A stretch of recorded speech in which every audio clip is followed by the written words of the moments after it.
नमस्कार मित्रों, स्वागत करते हैं एक बार फिर से हम आपके अपने YouTube चैनल कवि क्लासेस में। इस सेशन में हम लोग बात करने वाले हैं एजुकेशन इन कॉन्स्टिट्यूशन पार्ट 2 के बारे में, क्योंकि पार्ट 1 के बारे में हम लोगों ने यहाँ पर डिस्कशन कर लिया था और आज हम पार्ट 2 के बारे में डिस्कशन करेंगे। यहाँ पे देखिए, एजुकेशन इन कॉन्स्टिट्यूशन में हम लोगों ने जो चर्चा किया था, यहाँ पे हमने जो सेकेंड पार्ट है इसमें हम लोग जो शुरुआत करेंगे आर्टिकल 120 से शुरू करेंगे। ठीक है, किसे? आर्टिकल 120। आर्टिकल 120 में ये बोला गया है कि संसद की कौन सी भाषा होगी। ठीक है, संसद में जो भाषा है उसका यहाँ पर उल्लेख किया गया है। ध्यान रखिएगा, संसद में भाषा का जो है उसके बारे में यहाँ पर बताया गया विस्तार पूर्वक। वहीं पे आप बात करें, अब यहाँ पे सेकेंड जो आपका आर्टिकल आता है वह आर्टिकल आपका आता है यहाँ पर 210। ठीक है, आर्टिकल आपका 210 आता है। ठीक है, और यह आपका किसमें बताया गया है? तो यह विधानमंडल की जो भाषा है, किसकी? विधान मंडल की जो भाषा है उसके बारे में बात किया गया है। विधानमंडल में जो भाषा का प्रयोग किया जाएगा या फिर उसका यहाँ पर चर्चा किया जाएगा, उसी का उल्लेख आपको मिलता है। तो दो आप लोग यहाँ आर्टिकल देखा, 120 आर्टिकल में आप लोग को क्या मिलता है? संसद में जो भाषा कौन सी होगी उसके बारे में। सेकंड आपका रहेगा कि आर्टिकल 210 विधानमंडल में कौन सी भाषा होगी इसके बारे में। ठीक है, इसके साथ साथ आपको बताना चाहेंगे कि यह आपका आर्टिकल किससे संबंधित आपका है? तो यह भाग 5 से संबंधित है। ठीक है, भाग 5 से संबंधित है और आर्टिकल 210 जो संबंधित है वह भाग 6 से संबंधित है। तो ये भाग 5 और भाग 6 से संबंधित है। संसद में भाषा और विधानमंडल जो हमारे राज्य विधानमंडल होते हैं उसके बारे में बात किया गया है, ये केंद्र के बारे में बात किया गया और ये राज्यों के बारे में बात किया गया है। अब इसके बाद देखिए, यहाँ पे आर्टिकल 237 जो है इसमें जो बात किया गया है वह इंडियन एंग्लो इंडियन, जिसको बोल सकते हैं हम लोग एंग्लो इंडियन। देखिए यहाँ पे एंग्लो इंडियन को जो वहाँ पे उनकी शिक्षा है यानी एजुकेशन है, एंग्लो इंडियन की एजुकेशन है, उनमें फंडिंग के बारे में बात किया गया। यहाँ पे फंडिंग का यहाँ पर उल्लेख किया गया। फंडिंग मतलब उनको प्रावधान किया गया है कि उनको पैसे दिए जाए उनके एजुकेशन पर। ठीक है, तो यहाँ पर एंग्लो इंडियन के एजुकेशन पर फंडिंग के बारे में जो चर्चा किया गया है या फिर उसमें विस्तार से बताया गया है वो आर्टिकल 237 में बताया गया है।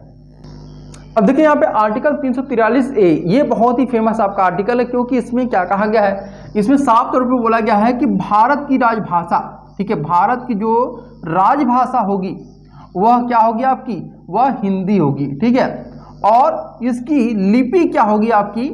ध्यान से देखिएगा, इसकी लिपि जो होगी वह देवनागरी होगी। इसका उल्लेख आपको कहाँ मिलता है? अगर आपको प्रश्न आ जाए कि हिंदी, राजभाषा हिंदी और लिपि देवनागरी का जो उल्लेख है वह किस आर्टिकल में बोला गया है? तो आर्टिकल 343A में बताया गया है। इसके बाद यहाँ पे देखिए, आर्टिकल 344 में क्या किया गया है कि इसमें यहाँ पे राजभाषा आयोग के गठन जो है, राजभाषा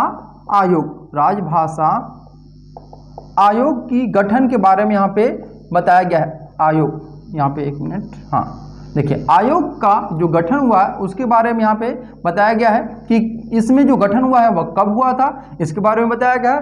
और ये आपका जो गठन हुआ था वह कब हुआ था आपका? तो यह 7 जून 1955 को हुआ था। ठीक है, ये ध्यान रखिएगा आप लोग, 7 जून 1955 को यहाँ पर इसका गठन किया गया था। किसका गठन किया गया था? राजभाषा आयोग का गठन 7 जून 1955 में किया गया था। और यह किस आर्टिकल में बताया गया है? तो यह आर्टिकल 344 में बताया गया है। और इसके अध्यक्ष कौन थे आपके? तो बीजी खेड़ा थे इसके। ठीक है, कौन थे आपके? बीजी खेड़ा यहाँ पे इनके अध्यक्ष थे। ध्यान रखिएगा इसको कि बीजी खेड़ा इसके अध्यक्ष थे। यहाँ पे एक चीज और बताना चाहूंगा यहाँ पर कि बीजी खेड़ा का एक बार बोला जाता है और उनको एक और नाम से जाना जाता है, बीजी खेड़ा। ठीक है, इन दोनों में से कोई भी नाम आए, खेड़ा है या फिर खेरा है, तो दोनों उन्हीं का नाम है, इसमें कंफ्यूजन मत होइएगा आप लोग। और यहाँ पे जो बात करते हैं आर्टिकल 345 में, यहाँ पर जो प्रादेशिक भाषाएं हैं, ठीक है, कौन सी आपकी हैं? प्रादेशिक भाषाएं हैं, उनके बारे में जिक्र किया गया। प्रादेशिक भाषाओं के बारे में यहाँ पर जिक्र किया गया, यानी कि उल्लेख इसका मिलता हमें किसमें? 345 में। अब इसके बाद देखिए यहाँ पे जो आपका 346 आपका आता है। ठीक है, आर्टिकल 46, इसमें पत्राधिक राजभाषा के बारे में जिक्र किया गया है। पत्राधिक राजभाषा का कहने का तात्पर्य क्या है? जैसे मान लेते हैं यहाँ पर एक राज्य जैसे यूपी है यहाँ पर। ठीक है, यूपी यहाँ पर मान लेते हैं कुछ उसको कार्य है किससे? एमपी से।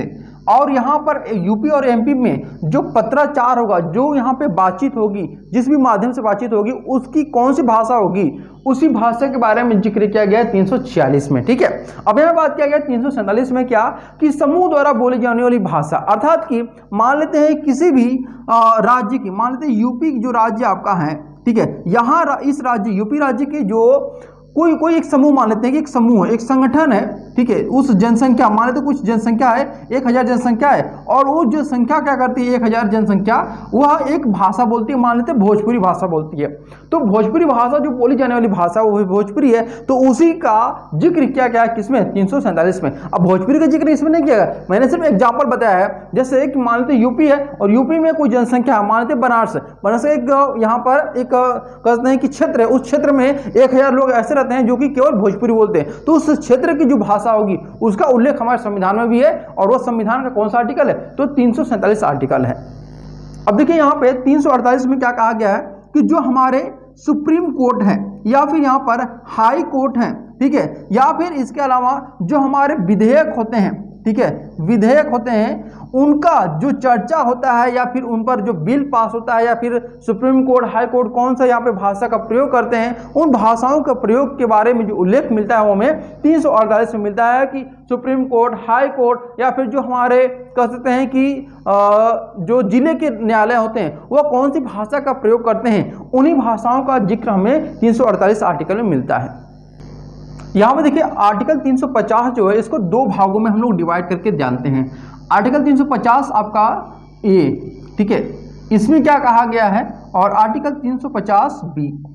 अब यहाँ देखिए जो आर्टिकल 350 ए है इसमें बोला गया है कि जो हमारी प्राइमरी लेवल की एजुकेशन होगी, प्राइमरी लेवल की एजुकेशन जो होगी वह हम अपनी मातृभाषा में ले सकते हैं। ठीक है, किसमें, मातृभाषा में हम लोग अपनी एजुकेशन को ले सकते हैं प्राइमरी लेवल की। और यह जो प्राइमरी लेवल की एजुकेशन मातृभाषा में लेने की जिक्र किया गया है वह आपको NEP 2020 में भी देखने को मिलेगा।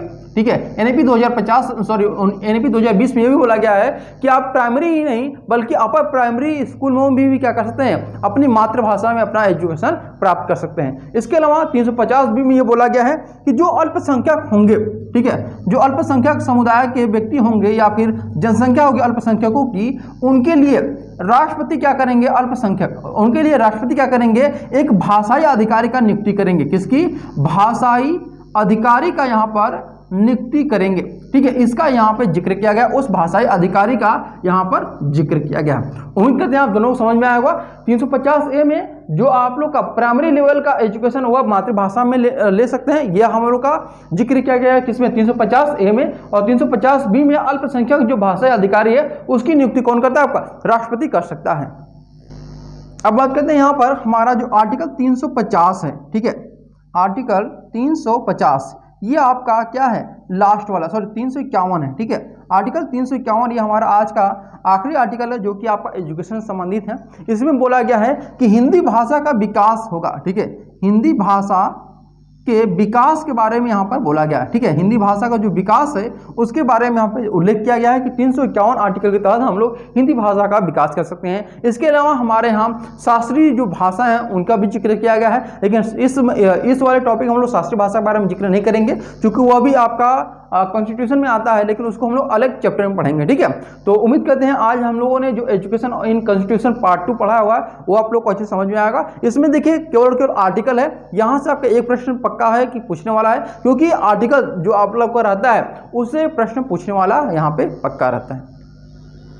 देखिए यहाँ पे करंट एजुकेशन सिनेरियो कि हम लोग की लगभग इस समय वर्तमान में 8 क्लासेस हो चुकी हैं। ठीक है, 8 क्लासेस हो गई हैं और इन 8 क्लासेस के ऊपर ही आप लोग का मैं टेस्ट भी अब लेने वाला हूं और आप लोग को टेस्ट पेपर भी आप लोग को प्रोवाइड करा दूंगा। ठीक है, इसके अलावा इसमें जो भी आप लोग कंफ्यूजन हो जरूर आप लोग व्हाट्सएप पे मुझसे बात कर सकते हैं, या फिर कोई भी आप लोग कंफ्यूजन हो करंट एजुकेशन सिनेरियो से संबंधित, वो सभी की सभी आप लोग अपने कंफ्यूजन दूर करिए, क्योंकि ये आप लोग का बहुत इंपॉर्टेंट क्वेश्चन होने वाला है। क्योंकि यहाँ से आपको पता है कि कम से कम 8 से 15 क्वेश्चन आप लोगों से पूछ सकता है। ठीक है, ये आपका डिपेंड करता है एनटीए पर किस प्रकार से एनटीए आप लोग का क्वेश्चन पेपर तैयार करता है। लेकिन मैं पूरी कोशिश करूंगा कि 99% आप लोग कोई जो क्वेश्चन है और जो मैं पढ़ाऊं वहीं से आप लोग के क्वेश्चन पूछे जाए।